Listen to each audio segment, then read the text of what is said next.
Binabantayang low pressure area na si 93W, nasa 35% chance na or maaaring within or next 24 hours, posible na itong mag-isang ganap na bagyo o low pressure area. Dating bagyong isa ng ganap na Category 1 typhoon, pero sa 10-minute average na natiling severe tropical storm. Inaasahang raragasain na naman ito ang Hainan at ang area ng Vietnam. At dahil sa extension trough ni 93W, malawakang ulan umiiral na ngayon sa eastern part ng Visayas at southeastern Luzon.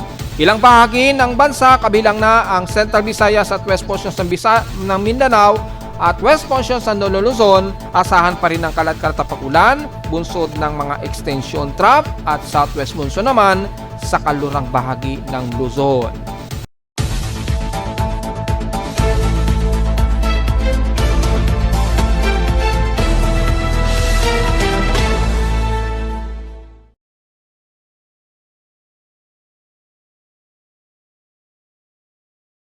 Hello, good morning mga folks. Welcome po muli sa ating Daily Weather Bulletin at Analysis para sa araw ng Linggo, August 24, 2025. Ang oras sa ating boss may maga ay alas 10:58 na o 59 na ng umaga. Bagamat overcast at gloomy pa rin ang iiral sa Metro Manila at ilang bahaging karatig ng Luzon dahil pa rin sa medyo mayroong mga water vapor precipitation tayo na umiiral pa rin. Lalo na lumalapit na po yung extension trap nitong si 93W at napaka-broad po nito kasabay ng paggalaw ng ating habagat dito sa kanluran ng bansa. Although sa ngayon medyo manipis pa dahil hindi pa totally nahahatak ni 93W ang habagat dito sa kanluran, asahan medyo mataas ang saturation ng mga pag-ulan natin. Lalo na sa silangang bahagi ng bansa natin. At kita naman sa Doppler radar ay nagiging maulan na naman ang silangang bahagi ng Luzon, kabilang na ang Aurora region, pababa na ng Bicol region. At kitang-kita naman natin sa lightning detection system, may mga pagkulog at pagkidlat na umiiral sa most ng Southern Luzon. Nasa around 155 lightning strikes na po ang lightning strikes na detect as of 11 o'clock eksakto ngayong umaga. So kung titingnan natin sa ating real-time lightning detection system, tayo natin mag-load yung 100 plus minutes. Ayan, nasa total of 165 lightning strokes na po tayo at ang inner nito ay nasa 142 lightning strikes. Kalimitan, mapapansin ninyo, halos silangang bahagi nga po ng Luzon hanggang South Luzon ang nakakaranas ngayon ng mga pagkulog at pagkilat. Bagamat madalas masambay-bahay nito, pero ramdam na po ang pag-iral nga po ng malawakang pag-ulan sa eastern part ng ating bansa. Dahil nga po sa may binabantayan nga po tayong low pressure area nandito sa may bandang pagitan ng southeastern Visayas at northeastern Mindanao sa may bandang Surigao del Norte, yung pinakasentro na ngayon ni 93W. Bagamat napaka-erratic pa kasi ng observation niya, pero yung kanyang cluster o outer rain band niya ay napakalawak ng nagagawa niya na extension trap ay nagdudulot ngayon ng malawakang pag-ulan na unang mararamdaman yan sa halos silangang bahagi ng ating bansa. At kitang-kita nga po dito sa pinaka-satellite imagery. Nagkakaroon lalo na ang pag-ulan, mga heavy rain showers ngayon, mas nararamdaman dito sa parte ng Bicol region at Eastern Visayas. So pinag-iingat po mga kababayan natin sa kasalukuyan na namang nakakaranas ng malawakang ulan ngayon dyan. Pero dito sa Metro Manila at ang karatig ng Northern Luzon, bagamat mga scattered pa rin o overcasting gloomy pa rin tayo, pero yung saturation ng water vapor mas concentrated muna dito sa may bandang Aurora region. Siyempre, tumatawid po yan, so maaari pa rin tayong magkaroon ng mga pag-ulan sa Central Luzon, ilang bahagi ng Metro Manila o Calabarzon area sa maghapon. Depende na lang sa daloy ng precipitation estimation na tumatawid mula dito sa may bandang baybay ng Quezon Province o Aurora region po ha. So, importante po ang payo ngayon dahil makikita dito umaabot pa sa more than 20 mm ang precipitation rate base na rin sa Doppler radar. So, para sa mas makita natin yung pinakabuong detalye, ma-estimate natin yung malawakang ulan. Ayan, so makikita po natin ang malawakang ulan dito. Yan, tiningnan na natin sa buong Doppler radar imagery na data feed mula kay Pag-asa. Makikita natin ang malawakang ulan sa Kabikulan and the rest ng Quezon Province, at dito nga po kasama na ang bandang Aurora Region. Ayun po yung pinaka real time niya. So kung titingnan niyo yan, pwede naman ninyong ma-reduce yan para makita nyo, ma-reduce yung opacity para makita nyo kung anong lugar sa inyo ang tatamaan. So kung i-zoom in natin, kitang-kita ang bahagi nga po ng Camarines Norte hanggang dito sa may bandang Basod at San Lorenzo ay nakakaranas sila ng moderate to heavy rain showers na ngayon. Kitang-kita naman sa Doppler at ilang bahagi nga po sa Camarines Sur, mula dyan sa may bandang Siruma hanggang Cachitorena, ilang bahagi ng Caramoan. So malamang ay uulanin din ang parte ng Naga at ilang bahagi sa Sipokot, pababa na yan ng hanggang Ligaw, kabilang na ang hanggang Sorsogon at Legazpi po. So ingat po dahil mga moderate madalas ang pag-ulan, pabugso-bugso po yan. Maladas nagla-light drizzle, then nagmo-moderate, then biglang bumabagsak na lamang bigla ang heavy rain, then medyo tumitigil. So medyo nagiging bugsuan muna ang mararamdaman ninyong pag-ulan dyan. Yan. Dahil sa pinaka-extension outer trough nga po ni 93W. So pinag-iingat po ang mga kababayan natin sa Kabikulan dahil asahan po ninyo na moderate to heavy rain showers at posible pa kayong biglaang magkaroon ng sandaliang violent rain showers po dyan. Ngayon yung pink na yan ay mataas po yung volume ng tubig ulan na dala niyan. Na kung makikita niyo yung galaw ng water vapor, yung precipitation ay pakanluran o bandang pa southwest. Kasi yung nagsisirculate po kasi, syempre nagkakaroon na ng konting monsoon gyring dahil nga po sa sentro ni 90W dito sa may bandang pagitan ng Eastern Visayas at Mindanao. Kitang-kita po kung zoom out natin, malawakan po yan at kitang-kita naman po sa Doppler radar ang grabing malawakang pag-ulan ngayon. Mas concentrated ang pag-ulan sa Bicol region. Sa eastern part ng Visayas, medyo yung quadrant niya hindi pa ganoon kataasan ang concentration. So mapapansin natin kung i-analyze natin yung quadrant ng sentro ni 93W, ito si 93W po. Ito si 93W, yung pinaka quadrant niya mukhang mas mataas dito sa itaas. Yan. Dito mas mataas kumpara dito sa parte nga po sa ibaba, medyo mas mababa. Ulitin natin po, medyo na ano. So i-drawing natin yung quadrant, mukhang mas mataas dito at malamang dito mas mababa lang. Yan. So lower left quadrant, upper left quadrant. Upper left. So malamang dito medyo mataas po yung descending ng water vapor, kaya yung buhos ng ulan mataas ang portion ng ulan dito sa may bandang Bicol region. Dito sa Eastern Visayas, uulanin din kayo pero hindi ganoon kataas ng precipitation rate kumpara sa bayban ng Bicol. Kasi nga po kung titingnan niyo yung quadrant, mukhang mas mataas dito sa may bandang upper left. Ngayon kung pa northwest po ang galaw ng bagyo. So kung ulitin natin ha. So paggalaw ng bagyo ay pa northwestward, ulitin natin. So lumalabas yung quadrant niya, yung magiging quadrant niya medyo mamamagitan din yan, yung mas malawak na quadrant. Yan, pag ganyan. So yung malawak na quadrant medyo sakop pa sa may bandang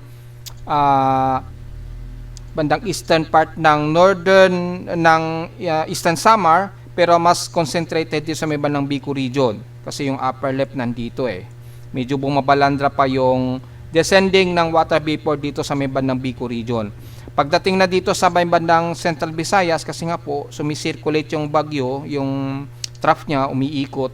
So, yung descending niya, malakas ang buhos ng ulan dito. Then, pagtawid dito, mahina na. Medyo konti na lamang yung buhos ng ulan. So, ganyan po ang nangyayari. Kaya, papansin niyo heavy rain showers ngayon ang nararamdaman ng mga taga Bicol region. Mas mataas po yung concentration ng descending ng water vapor ngayon sa kanila sa Bicol region. So, inasahan ang Catanduanes, kasama na ang Legazpi at Sorsogon. Ingat po sa mga posibleng pagbaha at huwag sana magkaroon ng pagguho ng lupa.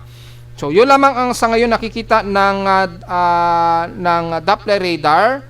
Pero kung i-double check natin dito sa pinaka CIMS Doppler natin para makita natin ang kabilang na ang Eastern Visayas, yung mga areas din na uulanin. So i-load po natin yan mga folks. Ayan, so makikita po natin ang Eastern Visayas, nagkakaroon na rin sila ng mga kalat-kalat din ng mga pag-ulan mula dyan sa bahagi nga po ng Gian, Eastern Samar pataas. So hindi pa ganoon ka highly concentrated ang ulan except sa may bandang Bicol region nga po na malawakan na heavy rain showers ngayon ang nararanasan ninyo sa Kabikulan. So diyan muna medyo mag-iingat po mga kababayan natin. So yun po yung sa ngayon ang malawakan na inuulan ngayon kasalukuyan. So mag-iingat po ang lahat sa bahagi ng Bicol region. At as time goes by ay lalawak pa yan habang lumalapit po diyan sa may bandang Southeastern Luzon ang sentro ni 93W. Kung magiging aktibong tropical cyclone ito or aktibong low pressure area itong si 93W, tatawagin natin siya sa local name na Jacinto naman. Samantala sa ating current conditions, overcast, gloomy, mahangin ngayon dito sa amin. Medyo windy pero partly cloudy pa rin ang umiiral dito sa Caloocan. So inaasahan sa iba't ibang bahagi ng Metro Manila, medyo umaaraw-araw pa rin sa atin kahit papano. Maya-maya nga lang medyo magiging overcast and gloomy naman at medyo magiging makulimlim na naman. Kitang-kita naman sa CCTV snapshots, medyo umaraw din maya-maya medyo kumukulimlim. So patuloy pa rin ang overcast natin kaya lang medyo mahangin. So, yung hangin niya usually northwest nang gagaling. So, yung daloy po ng sequence ng hangin mula dito sa may bandang timog silangan ng Luzon, medyo nag-accelerate na unti-unti. Slowly po yan. So, titingnan po natin sa mga susunod pa o within or next 24 hours yung development ni 93W. Sa ngayon, sa lowest temperature na itala na weather station, kaninang 5:47 AM, nakapagtala kami ng lowest of 25.3 degrees Celsius. Kahapon, natiling mababa ang aming air temperature, 29.4 degrees Celsius ang pinakamataas na namin kahapon nito ng hapon at 1:06 PM. Ibig sabihin lamang, mababa pa rin ang heat index sa amin sa Caloocan na 36.6 degrees Celsius lamang ang aming init pandama. Well, tingnan natin sa ilang bahagi ng bansa. Mula dito sa aking instrumentation sa Caloocan, as of 9:34 AM, nasa 38.9 degrees Celsius na po ang kasalukuyan naming extreme caution, which is tugma naman sa forecast na 39 degrees Celsius ang in-expect namin na heat index. Pero sa maghapon ay pinakamataas na ang 41 degrees Celsius sa amin sa Caloocan mamayang alauna ng hapon. So mapapansin niyo po ay mababa ang maituturing sa aming heat index. Yan, medyo manageable po yung heat index sa amin sa Caloocan. So ibig sabihin lamang niyan mga folks, medyo magiging makulimlim pa rin tayo sa maghapon. Double check natin sa ibang bahagi ng Lolo Luzon kung mataas na po yung heat index sa kanila. Yes, unti-unti tumataas na pero manageable pa rin at 38 degrees Celsius sa Ilocos Norte ang kanilang heat index. Pinakamataas na ang 38 degrees Celsius sa inyong maghapon, so hindi pa rin natin may tuturing na maaraw at maalinsangan sa kanila. Medyo makulimlim pa rin ang umiiral dyan sa may bandang kaluran ng Lolo Luzon. However, sa may bandang Cagayan Valley, sa Tuguegarao ay nasa 38 degrees Celsius po ang inyong heat index. Ang forecast ngayon, pero inaasahan na hanggang 40 degrees Celsius po ang pinakamataas. So mukhang mababa rin, medyo manageable na rin ang inyong heat index. Dahil nga po, nagkakaroon na po tayo ng kumakapal na naman ang kaulapan dyan sa may bandang silangan ng Nodo Luzon, pababa. Kaya medyo nagiging gloomy na rin ang paligid. So double check natin sa may bandang Santiago Isabela, kung ganun din. Yes, 40 degrees Celsius po, so medyo manageable din ang inyong heat index ngayong maghapon, so hindi ganoon katindi ang init. Sa may bandang Dagupan naman, sa Pangasinan, tingnan natin. Well, medyo mataas, 39 degrees Celsius po at aabot sa pinakamataas na 42 degrees Celsius mamayang alauna hanggang alas 2 ng hapon. So medyo moderate pa o medyo umaaraw-araw pa dyan sa may bandang kanluran ng bandang Pangasinan hanggang Zambales. So kung titingnan natin sa Central Luzon sa Tarlac, mapapansin ninyo, mataas din ang kanilang heat index, 37 degrees Celsius at paparo rin hanggang 42 degrees Celsius mamayang alauna hanggang alas 2 ng hapon. So medyo moderate at umaaraw-araw pa rin muna sa inyo dyan. Hindi pa ganun ninyo dyan medyo ramdam ang outer rain trough na ni 93W. Masyado pa itong malayo kasi. So sa bahagi naman ng Batangas, ang inaasahang heat index forecast sa inyo ay nasa 39 degrees Celsius. So wala namang maging problema, hindi naman naabot sa 40 degrees Celsius. So ibig sabihin medyo makulimlim sa inyo. Well, asahan na natin sa may bandang Mindoro. Medyo tumaas ng konti, 38 degrees Celsius, pero hindi ito aabot ng 40 degrees Celsius, so medyo manageable ng konti ang inyong heat index. So, ibig sabihin, medyo moderate at medyo comfortable ng bahagya ang inyong heat index. Double check natin sa Palawan kung mataas na rin ang heat index sa kanila. Yes, medyo lamang pero manageable din, so medyo comfortable din kayo dahil 38 degrees Celsius lamang ang nakikitaan na pinakamataas na heat index sa inyo sa Palawan. Pagdating naman sa may bandang Cebu, well, asahan na natin mababa yan. Yan, malamang napakamakulimlim ninyo dyan at inasahang medyo maulan kaya walang masyadong forecast. Lalo na sa may bandang Mindanao. So kung titingnan natin dito, yan mababa rin. So malamang inuulan kayo dyan at makulimlim din ang paligid. Well, very obvious naman yung pinaka-extension trough nga po at embedded ng Intertropical Convergence Zone o manipis yung ITZZ dahil meron mga po tayong monsoon trough na umiiral dito dahil sa presensya nga po ni 93W dyan sa may bandang silangan ng Mindanao, sa may bandang Surigao del Norte na po kasi yung pinakasentro nito. So, alasahan natin mababa po yung heat index. So, medyo mataas-taas lang ng bahagya dito sa may bandang Cagayan Valley, ilang bahagi ng Ilocos Norte at Metro Manila. The rest, halos mababa po dahil nga po highly concentrated na naman tayo ng malawakang kalat-kalat na mga bag-ulan po. So sa kapapasok lamang ng thunderstorm advisory, nakataas daw sa NCR, kabilang na ang Mega Manila, siyempre kasama na, at ang Rizal, Laguna, Batangas, Zambales, hanggang Mataan, Cavite, within 2 hours daw yung forecast extension niya. Sa Quezon Province naman, ang panukulan, Pagbilao, Padre Burgos, Tagkayawan, Cagayan, Calawag, hanggang Humalig, Quezon, nakataas din daw ang possible of thunderstorm advisories dyan. So, ingat na lamang just in case dahil inaasahan nga po natin magkakaroon pa rin tayo ng mga isolated and scattered rain showers sa maghapon at mga afternoon rain showers habang tumataas na po yung volume ng cluster ng ulap na may dalang ulan. Kasama na ang Bulacan mula San Ildefonso hanggang San Miguel na po yan, hanggang San Rafael Bustos, San Jose del Monte, Norsagaray, Baliwag, hanggang Plaridel na po yan ha. So, nakataas daw po ang asahang kalat-kalat pag-ulan na may kasamang pagkulog at pagkidlat. Within 2 hours lang naman daw ang persisting nito. So, tingnan na lamang po natin sa maghapon. Malamang afternoon rain showers na naman ang aasahan nating mga kalat-kalat pag-ulan. So, importante po ang payo ngayong araw.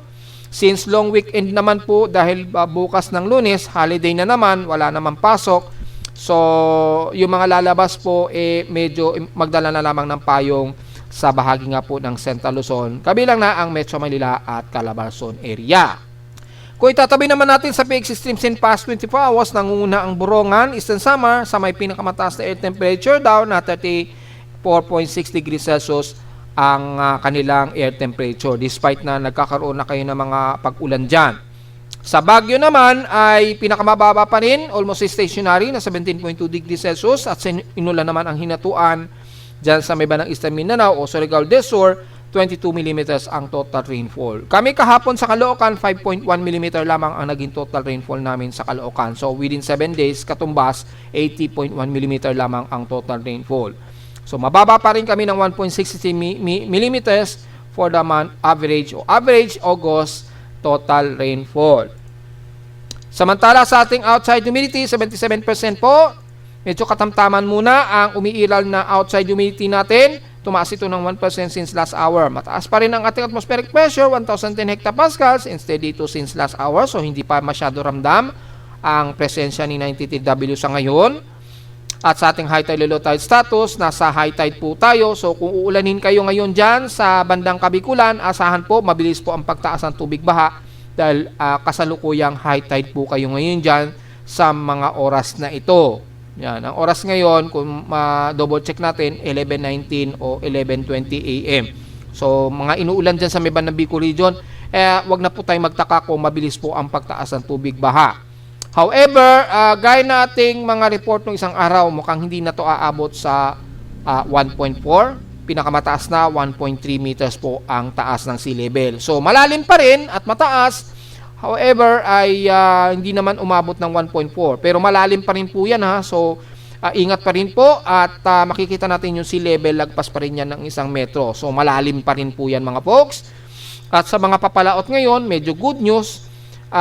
Hindi naman nakataas yung ating alon pero yung bugso ng hangin sa kanluran at silangan, medyo mataas po yung cluster ng gusty winds. So magdudulot pa rin tayo ng mga gale force winds warning, kaya ingat na lamang po sa mga malilit nating mangingisda. Kung mayroong papalaot ngayon, linggo po kasi ngayon eh. So hopefully wala munang papalaot dahil araw naman ang pahinga ngayong araw. Sa ating almanak, sumikat ang haring araw kaninang 5:43 AM, inasang lulubog po ito mamayang 6:13 PM. At hopefully ang nag-enjoy po yung mga kababayan natin kung saan may mga lugar sa inyo kagabi na clear skies kayo. Ang ganda magkaroon ng stargazing kagabi dahil kitang-kita yung Milky Way niyan. Dahil nagkaroon nga po natin ng total dark hour dahil sa mas darker po yung new moon nitong buwan natin na kagabi nga po new moon po sa atin sa Pilipinas. So yung dark sky natin mas klaro po, yung mga bituin natin at yung mga Milky Way matatanaw yan. Sa kinasamaang palad nga lang dito sa Metro Manila ay patuloy kami na maulap. So wala akong pagkakataon na makapag-set up ng aking teleskopyo. Magandang mag-stargazing sana kagabi, kaya lang napaka-maulap talaga at malabong makita namin ng klaro yung Milky Way sana. So yun ang nakakalungkot dito sa amin sa Metro Manila. Anyways, ay waxing crescent, 1% pa lamang yung illuminated nito. So baka bukas na lamang po tayo mag-report sa moonrise and moonset. Kaya diretso agad tayo sa ating local weather outlook para ngayong linggo hanggang bukas ng Lunes.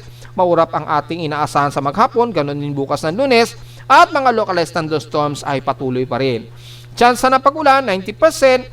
Bukas naman ay 100% ang chance ng pag-ulan sa karamihan magandang maghapon. So dito, bukas ng Lunes, magiging mas maulan na po ang katimugang parte ng bansa natin dahil sa paglapit nga po nitong C90TW at malamang local name na po ito na tatawaging Jacinto. So be ready na lamang mga folks.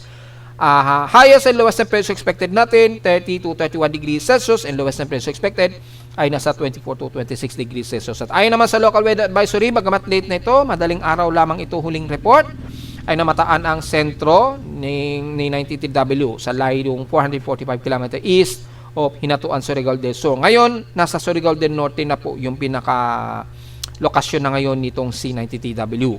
Yan, kumikilos pa rin yan pa northwestward na.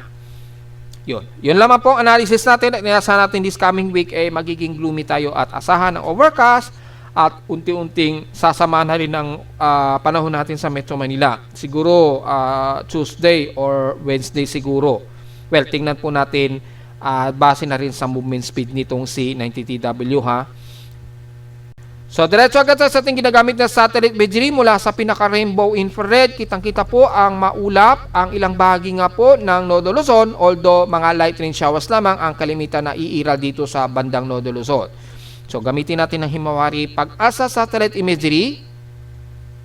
Yan. So, makikita po ninyo ang hilagang bahagi ng Nodo Luzon, medyo moderate pa. Hindi pa ganun ka-gloomy ang paligid pero isolated rain showers ang naka-forecast. Ganun din sa buong bahagi ng kanluran ng Nodo Luzon mula Ilocos Sur, pababa na yan ang bandang Pangasinan at Zambales. Usually, mga light to moderate showers lamang yan dahil medyo umaabot pa rin yung habagat dyan. Although, malayo na po yung distansya ng pinakasentro ng hatak sa habagat dahil sumasabay muna siya dito kay typhoon category na nga po. Yan, si dating bagyong Isang na. Yan. So, ayun litaw na yung mata niya So, malakas na po yan. At nandyan na yan sa may bandang coastlines ng Hainan, China. At dahil yan yung habagat po dito sa kanluran ng Nodo Luzon, medyo lalayo muna ng bahagya. Yan. Medyo dumistansya na muna. Pero yung ilang remnants dito ng habagat, medyo magpapaulan pa rin silang bahagi ng Zambales at ilang bahagi ng La Union, Benguet, yan. Pero usually, mga mahihina lamang madalas ang magiging pag-ulan o medyo mga pag-ambon. However, may mga bugsuan pa rin na hangin tayo mararamdaman dyan. Kabilang na ang buong Central Luzon at sa may bandang Cagayan Valley, ganun din, medyo nag-overcast and gloomy rin tayo dyan. Kasama ng Isabela hanggang Quirino na yan, Casiguran, Aurora, buong bahagi ng Quezon Province, pababa na yan ng Bicol region dahil yung concentration nga po ng malawakang ulan, moderate to heavy rain showers na riyan ngayon sa may bandang Southeastern Luzon. So ang buong Kabikulan ngayon ang nakakaranas ngayon ng mga matitinding pag-ulan. Ayun, kitang-kita naman. Diniscuss natin yan kanina ng konti mula Camarines Norte, Camarines Sur, kasama na ang Catanduanes, Legazpi hanggang Sorsogon. Moderate to heavy rain showers po. Ingat po sa mga potential na pagbaha po at pagguho ng lupa ha. Kabilang na ang ilang bahagi ng Quezon Province. Maaaring magtraverse pa po yung malawakang ulan dyan mula dito sa may bandang silangang bahaging baybay ng Bicol Region. Mula rito sa Central Luzon hanggang Metro Manila at Calabarzon, sa ngayon medyo gloomy pa tayo, medyo na umaaraw-araw pa sa atin pero hindi mawawala, nakataas po ang forecast natin na may 90% chance pa rin tayo na uulanin anytime, lalo na mamayang hapon po o gabi o madaling araw po yan. So, be ready na lamang sa payong kung may mga lumalabas ngayong araw. Since long weekend naman tayo. So marami naman sigurong hindi masyado lumalabas ng kanilang mga tahanan. Pero sa mga nag-outgoing, medyo dala po tayo ng payong mga folks ha. Dahil very isolated yung magiging pag-ulan natin sa Metro Manila at Calabarzon. Sa Mimaropa naman, well, kalat-kalat din ang pag-ulan at overcasting gloomy rin tayo dyan. Kabilang na ang katimugang bahagi ng Occidental at Oriental Mindoro, Coron, Palawan, El Nido hanggang bandang Puerto Princesa na po yan. Madalas mga light to moderate ang kadalasan na magiging pag-ulan sa inyo at dyan sa may bandang dulo ng Batara sa Balabac dahil sa medyo may remnants pa rin tayo dyan ng habagat at extension ng Sepestra po na tumatawid mula dito sa may bandang Eastern Visayas. Kaya ang halos buong Southern Luzon, kabilang na ang Marinduque, Romblon hanggang Masbate, nagiging maulan na ngayon dyan. Ilang bahagi dyan sa may bandang kanluran ng Eastern Visayas, sa Panay Island, yan, magiging maulan tayo dyan. Kitang-kita naman po. Kabilang na Aklan, Antique, Capiz, yan, mga ilang light to moderate showers ang mas madalas na iiral. So, importante po ang payong. At kung maging may heavy rain showers naman, asahan po na kasalukuyan ay maaaring mabahain kagad kayo dahil high tide po tayo ngayon. Kabilang ng Iloilo, Bacolod, yan, halos buong hilagang kanluran ng Negros Occidental, kabilang na ang La Carlota, yan, Canlaon, yan, sa paligid ng Bulkang Canlaon, at hanggang Kabankalan po. Sa may bandang Negros Oriental naman, dyan sa may bandang Ganhulugan o Villarhermoso, pababa ng Libertad, Ayungin, pababa ng hanggang Dumaguete. O usually, mga light to moderate showers ang mas madalas na iiral sa atin dyan sa Negros Region, maging sa bandang Cebu, medyo moderate and some heavy rain showers tayo dyan, kasama na ang buong Cebu hanggang Mactan na po yan, hanggang dyan sa may bandang Carmen, pababa na yan ang bandang Talisay hanggang dyan sa may bandang Bohol. Kasama na din ang Bohol sa mga karanas ng mga ilang moderate and scattered rain showers po. Moderate to heavy rain po yan. Bagay sa bahagi nga po ng Leyte, lalo na sa Southern Leyte, nakakaranas kayo ngayon ng mga ilang light to moderate rain showers and localized thunderstorms maging sa hilagang parte ng Leyte, kasama na ang Ormoc at Tacloban, patawid na yan ang bandang southern part o bandang southeastern part ng Samar, kabilang na ang Borongan Eastern Samar, pataas na yan ng Lawang Northern Samar. Although madalas light to moderate showers lamang ang medyo nararanasan sa inyo sa ngayon, pero hindi mawawala ang mga anytime ng mga pag-ulan kapag nagkaroon na naman ng cycle formation na naman ng trough dito sa silangang bahagi nga po ng Eastern Visayas. At mula naman sa may bandang Mindanao, nakakaranas din kayo ng mga kalat-kalat na pag-ulan. Ang Davao Region, mula dyan sa may bandang Davao de Oro and the rest ng Davao Oriental, hanggang dyan sa may bandang Surigao del Sur. So, ang Davao del Norte, kabilang na ang Davao del Sur hanggang Davao Occidental, kalat-kalat din ng mga ilang light to moderate showers at ilang heavy rain showers na umiiral ngayon dito sa may bandang Caraga, Bangaga, hanggang dyan sa may bandang Compostela Valley. So, ang City of Davao ay makakaranas din ng overcasting gloomy, makulimlim na paligid at mga kalat-kalat na pag-ulan. Ang Sorsogon din naman, kasama na ang General Santos at Sarangani, moderate ang madalas na magiging pag-ulan ninyo dyan, kalat-kalat po, kabilang na ang buong Sultan Kudarat, South Cotabato, Coronadal, pataas na yun ng Maguindanao del Sur hanggang North Cotabato. Gloomy rin ang iiral sa buong bahagi ng Lanao del Sur hanggang Lanao del Norte at kabilang na ang Northern Mindanao, dyan sa Cagayan de Oro, Misamis Oriental hanggang Agusan del Norte. Scattered po at isolated na mga pag-ulan ang iiral sa hilagang bahagi ng Mindanao, pero pagtawid dito sa bahagi nga po ng Osamis o Misamis Occidental hanggang Zamboanga Peninsula, mga ilang moderate rain showers din ang kalat-kalat na iiral sa inyo dyan maghapon. Makikita po ang kaulapan nito na madalas light drizzle to some moderate rain shower. So malamang kung maaaring may mga pag-ulan kayo dyan, kalat-kalat po ito at expected ang mga localized thunderstorms.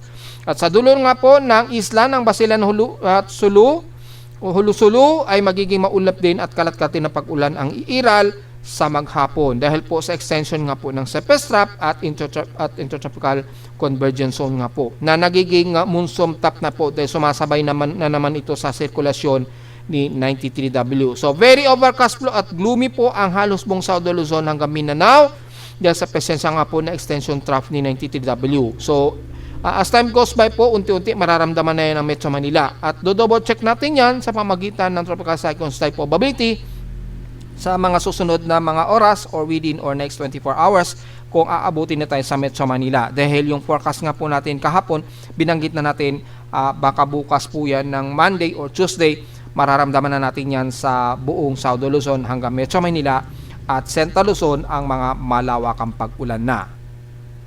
So, kamustahin naman natin ang ating binabantay na naman na bagong mga low pressure area.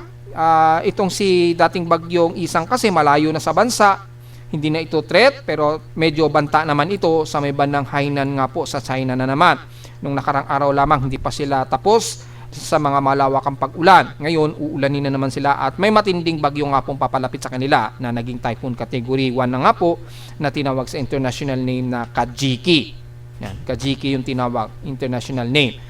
Category 1 typhoon po ito sa 1 minute average pero sa 10 minute average natiling severe tropical storm pa lamang po ito dahil yung 1 minute average 125 km per hour, bugsok umaabot ng 160 km per hour. As of 11:15 AM po ito ngayong maga.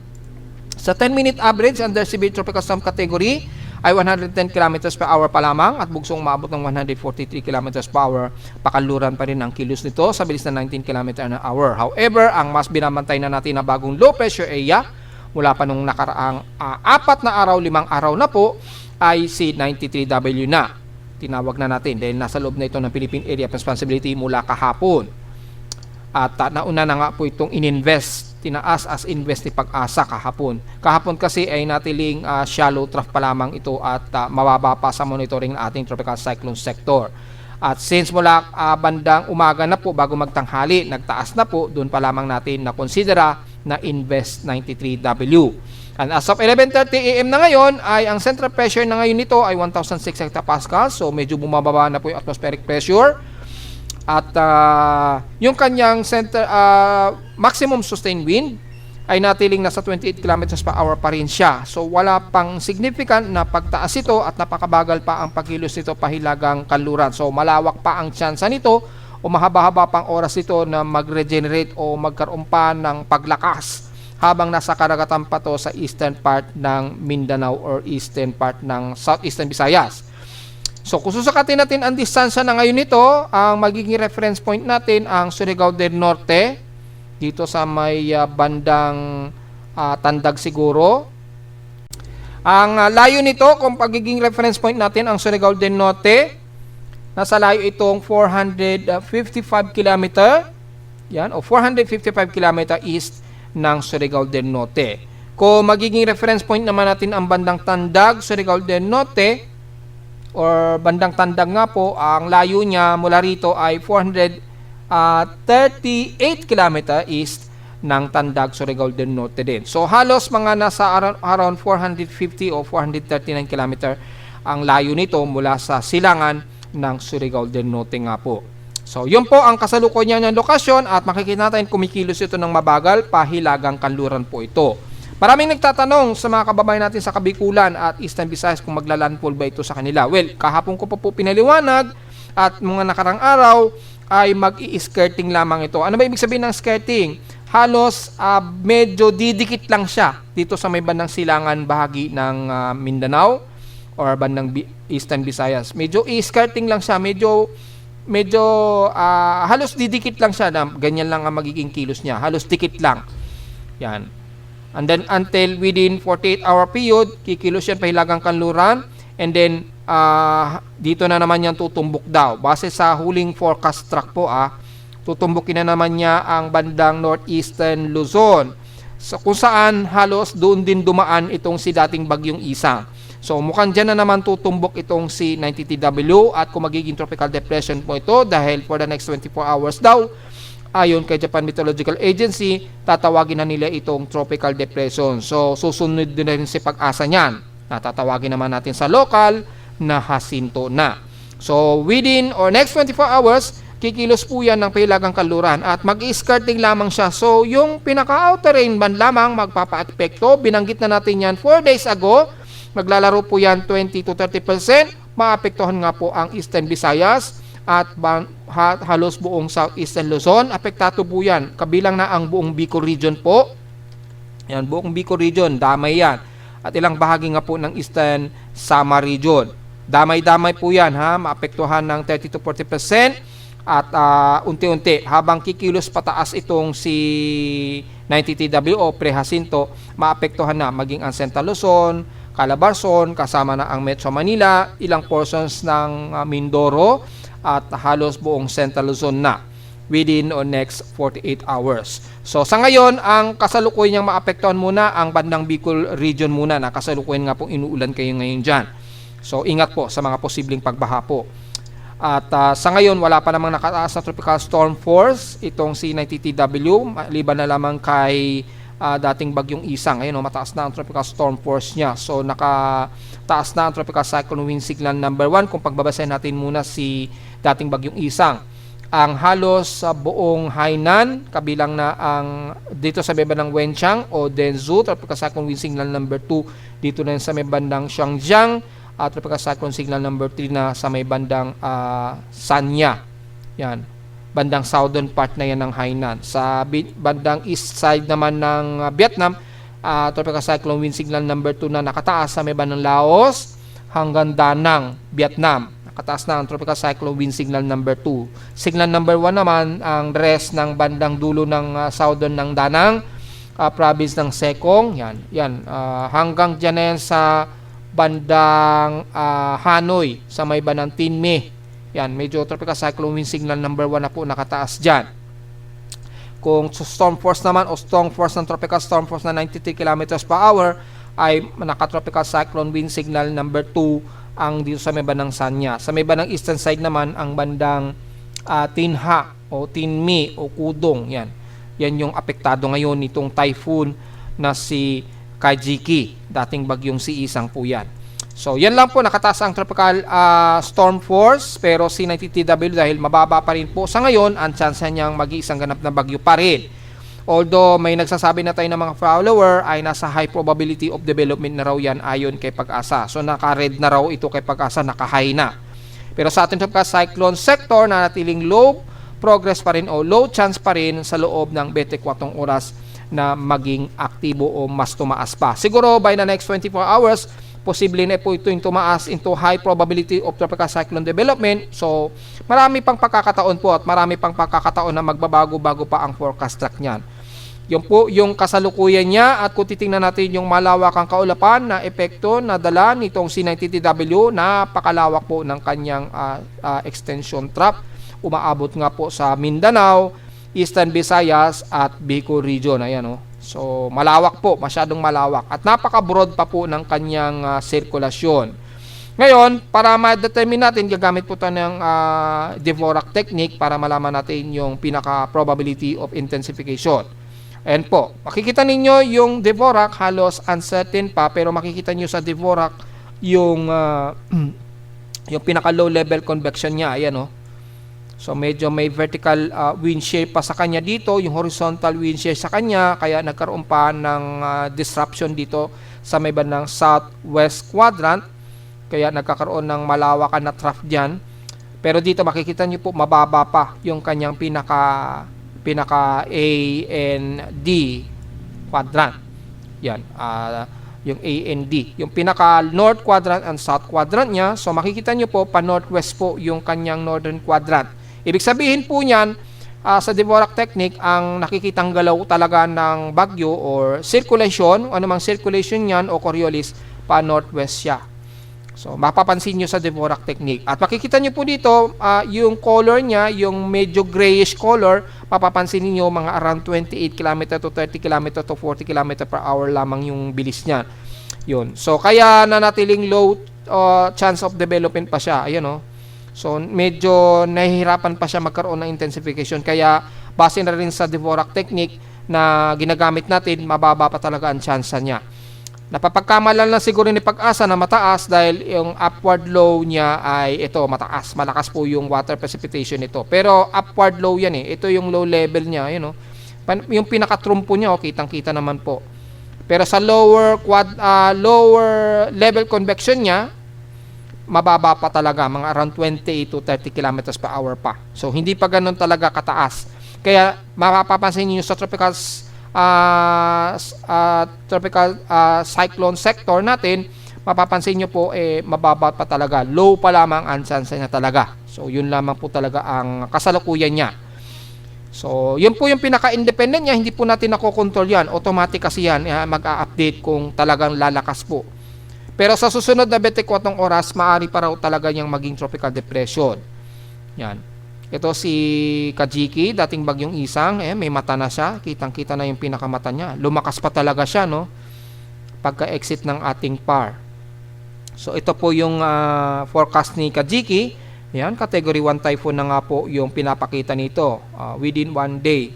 So pasok na siya sa category 1 typhoon. So pumasok na nga. Mula pa actually kanina, kagabi at madaling araw, nag-typhoon category na talaga yung si Kajiki. Yan. So, anong oras siya nag-typhoon category? Ngayong umaga lamang, alas 7. Yan, mga 7 o'clock AM, base dito sa aking forecast track na tuluyan na siya naging typhoon category na. Anyways, itong forecast naman, o yung mga forecast and symbols natin, makikita natin hindi pa nakataas sa monitoring C90TW. Si Kajiki pa lamang yung naka-forecast sa kanya. So, wala pa tayong significant forecast, pero meron po tayong backup. Ito nga po yan, makikita niyo sa tropical cyclone forecast and advisories. Dito niyo po makikita yung report, ang data feed ng Joint Typhoon Weather Center at Japan Meteorological Agency. Kasi kay Joint Typhoon Weather Center, kung makikita niyo, hindi pa rin nila itinataas C90TW. Pero kay Japan Meteorological Agency, low pressure area na siya. So, mapapansin niyo, low chance din siya na magiging isang ganap na bagyo pal. Naka low pressure area pa. Invest pa lamang siya kay Japan Meteorological Agency. Pero kay Pag-asa, nasa high of probability na kaagad. Yan.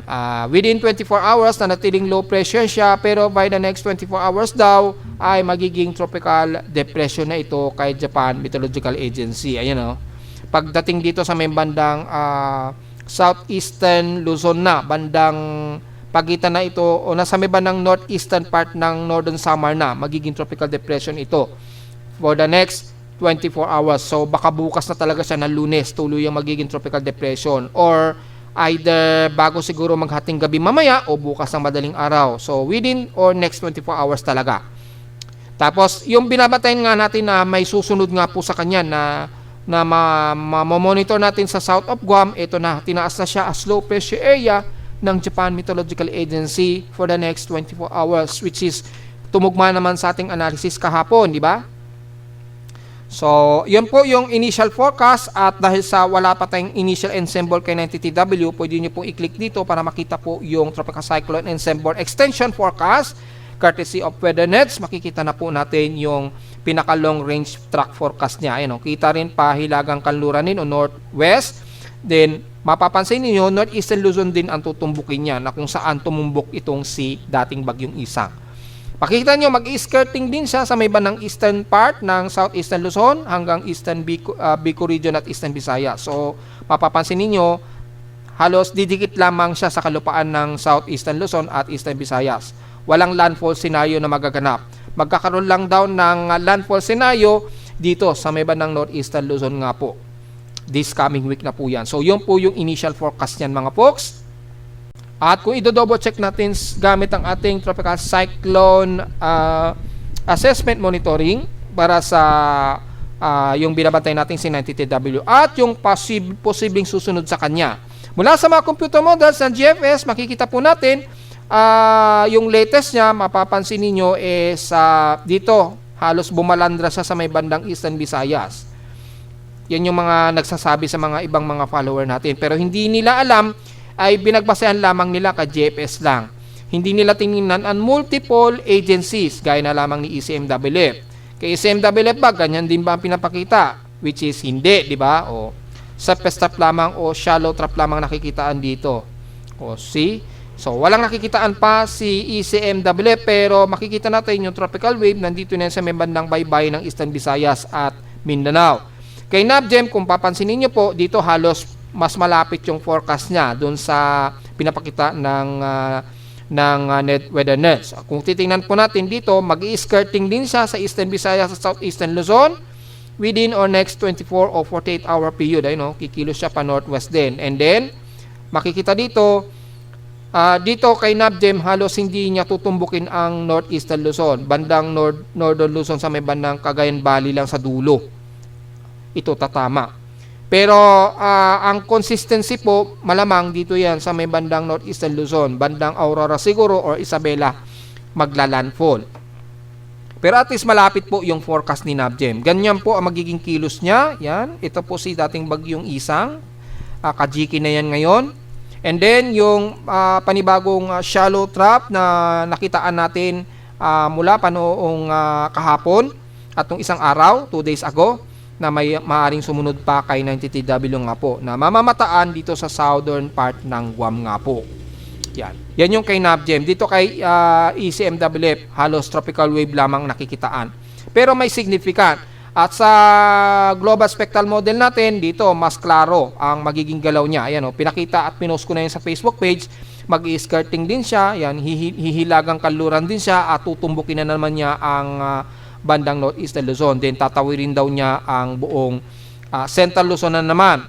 So anong araw ba yan? Estimated ahead of time po ito August 27 daw ito magla-landfall. So Wednesday daw ito, kung hindi man Tuesday na madaling araw.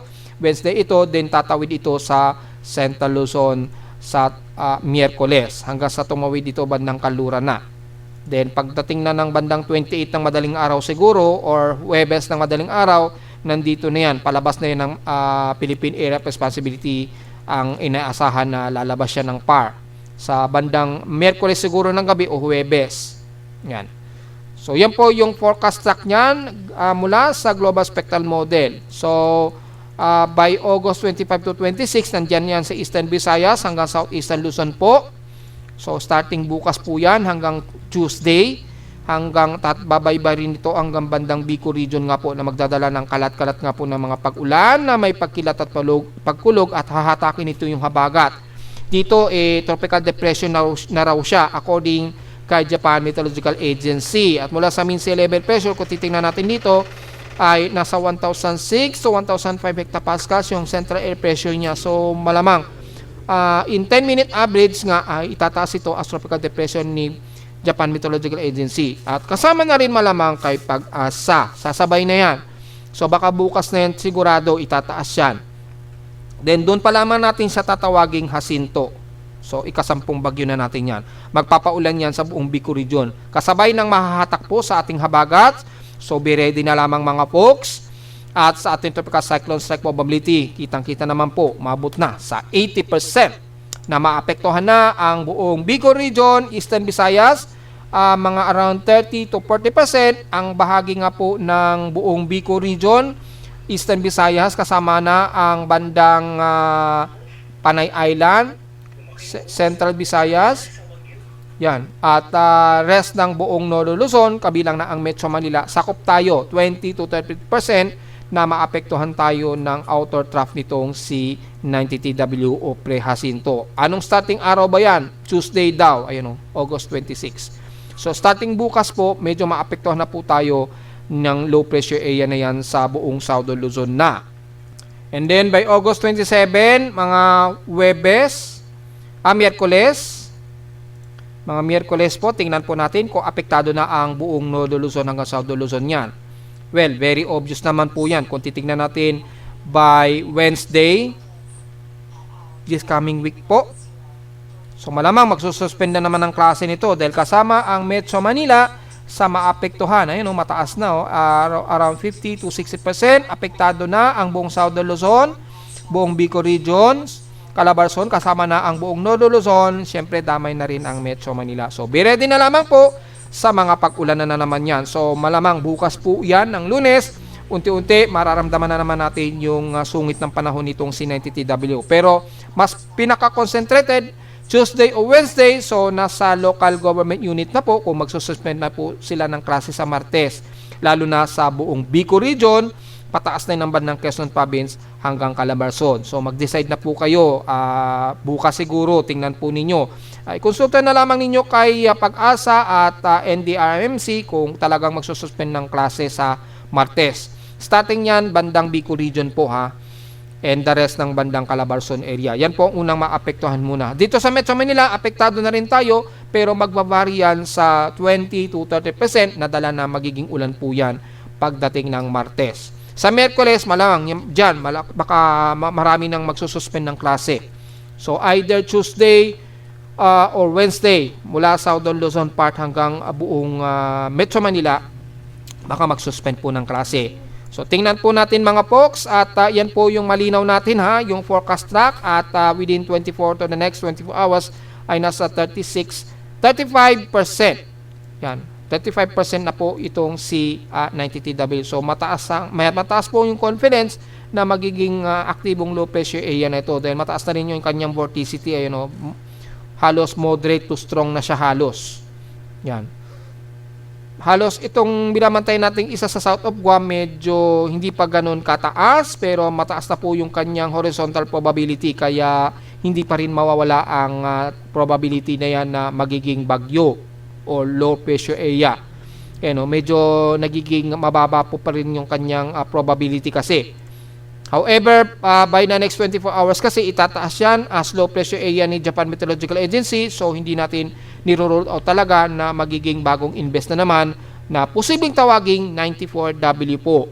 So, i-advance na natin within 48-hour period, posibleng itong binabantay natin na kasunod ni 90TW, posibleng maging si 94W na yan. So, abang-abang na lamang at mag-update naman tayo niyan sa ating Facebook page, mga folks. Samantala, kamustahin naman natin yung status ng El Nino, La Nina, lalo na yung chance daw na magiging La Nina. Although na-report na natin to, tingnan natin yung latest update ng plume forecast o ENSO plume na natiling neutral sa kanila yung forecast nitong ENSO plume. Base rito, manatili siyang below negative 0.5 degrees Celsius. So, hindi siya pasok sa La Nina threshold according dito. So, magpe-pertain pa rin daw ang neutral activity nito hanggang sa susunod na taon daw. Yan. Pero malayo yan sa ating ENSO projections probability na may maliit pa rin na tsansa mula October to December na mayroon tayong minor to moderate La Nina. Hindi pa rin mawawala yan. Kung titingnan nyo dito sa ENSO forecast o synopsis ng NOAA, sinasabi pa rin niya na yung tsansa ng period of La Nina ay magfe-favor pa rin daw yan. Bago matapos ang taon po yan. So, hindi daw mawawala ang tsansa pa na magkaroon tayo ng maliit o maliit ang La Nina to moderate bago matapos ang taon. So, maliwanag naman yan sa ating ENSO projections probability. Pero sa ENSO kasi ay makikita natin sa ENSO plume forecast ay walang nakikitaan na magkakaroon ng minor na linya dito. Yan. Disable po natin nung hide all models. Yan, yung statistical natin, hindi siya umabot sa La Nina threshold. So, nanatiling neutral pa rin daw yung magiging forecast hanggang sa susunod na po yan na taon. So, malayo, napaka-erratic yung forecast ng magkaka-La Nina ba talaga o hindi. Well, depende po yan. Dahil kung titingnan natin dito sa pinaka-centered niya hanggang August. Medyo nagkakaroon kasi ng propagation ng La Nina kasi dito sa may bandang Eastern Pacific. Medyo nagpropagate na po, na unti-unti nagpo-propagate po kasi yung La Nina. Mapapansin niyo at yung kanyang equatorial sea temperature niya medyo tumataas na rin dito sa may bandang Mid-Pacific dahan-dahan. So, unti-unti nagpo-propagate po sa Eastern Pacific itong La Nina. Yung kulay blue na yan. Papansin nyo, medyo lumalakas na naman yung blue color dito. Kaya, yun nga po, base na rin sa ating ENSO projections probability. Actually, June 8 ko pa po sinasabi na bago nga talaga matapos ang taong 2025, may maliit na tsansa pa tayong magkakaroon ng La Nina. At kita naman sa ebidensya nito, mismong sea surface temperature satellite imagery na ito, yan nagkakaroon ng propagation po ng La Nina sa Eastern Pacific. So, hindi mawala ang posibilidad na umabot yan sa Mid-Pacific at magkakaroon pa tayo ng minor La Nina yan. Kitang-kita naman po dito, ayan nagpo-propagate po yung nung La Nina. Medyo lumalakas yung La Nina po, ayan sa may bandang Eastern Pacific. Kaya sinasabi nga po natin dito, hindi talaga maiiwasan na magkakaroon pa tayo o posible pa tayong magkaroon ng La Nina bago matapos ang taon. Which is malayo naman sa forecast ng ENSO plume forecast na ito. Yan. So medyo iba-iba pa talaga yung forecast. O hindi siya umabot sa La Nina threshold. So yan po ang pinaka-latest natin. Tingnan na lang naman natin sa mga susunod pong buwan kung magkaroon tayo ng latest output ng ating ENSO projections probability dahil malinaw naman kasi sa satellite imagery nagkakaroon ng propagation of La Nina sa Eastern Pacific. Sa ulat lindol naman, wala naman tayong nadedetect pero may mga ilang minor earthquakes na nadedetect kaninang 10 o'clock, mga 10:20 o 21 a.m. Medyo mukhang meron nadedetect tayo na minor earthquakes. Kagabi naman ay medyo may mga earthquake ding nadedetect dito, pero long period po ito bukod sa nagkaroon ng noise earthquake distortion kahapon sa aking seismometer. Pero ngayon mukhang tahimik na naman, so wala tayong namamataan na medyo malakas-lakas. However, sa short period mula sa data feed ni PBOX mula kaninang madaling araw, merong isang magnitude 4+ na naitala. Ito nga po yan, 10:18 a.m. which is ito na yun. 10:18 a.m. Mga 10:18 a.m. daw dito. Pero bandang mga 10:20 a.m. dito sa amin sa Caloocan. Kung titingnan natin, naganap ito 10:18 a.m. sa southeast ng Anii, Antique. Magnitude 4.5 po ito na may lalim lamang na 4 km. So malamang intensity 1 hanggang intensity 2. Naramdaman yan sa paligid ng Anii hanggang to just for near. Marami na ring aftershocks, mga at least 6 o 5 aftershocks na po kagad ang may pagyanig dyan sa may bandang Anii, bandang Panay Island po yan, yung pinaka-central epicenter. So medyo maging alisto na lamang po mga folks. Dahil after nyan, wala namang sumunod sa kanya, pero marami-rami na kagad ang mga pagyanig ang naitala mula sa data feed ni PBOX mula kaninang madaling araw. And mula naman sa ating historical earthquake data, kung ilang total earthquakes na tayo.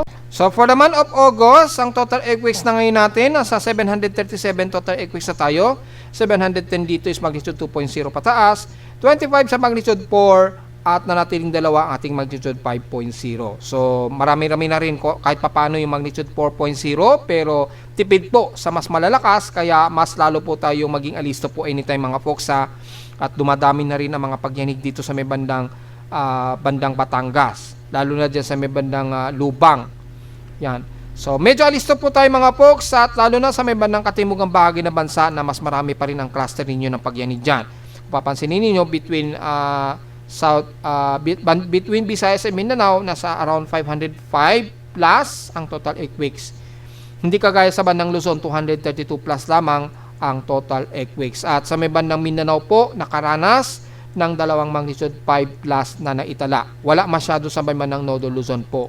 Kasi kalamitan dito, medyo dinigrade nga po ni PBOX. Kaya natiling wala tayong naitala na kahit isang magnitude 5 sa bandang Luzon area. So mag-iingat na lamang mga folks.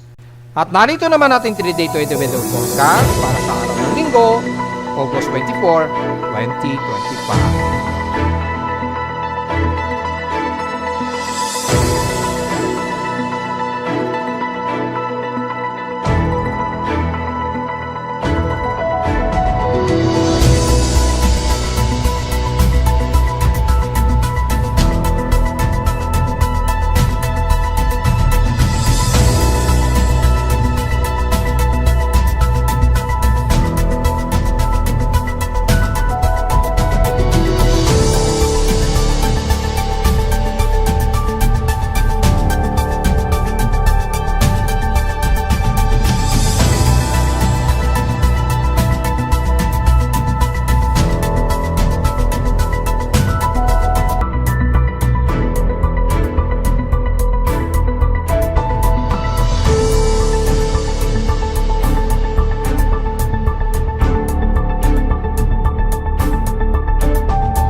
At hanggang dito na lang po ating daily weather bulletin at analysis para sa araw ng Linggo, August 24, 2025. Huwag mo kalimutan na mag-like, share, subscribe po sa ating YouTube channel at visit lamang anytime sa ating website na www.pimoweather.com para sa iba pang detalye na gusto malaman na hindi natin isama ngayong magtatanghaling tapat na.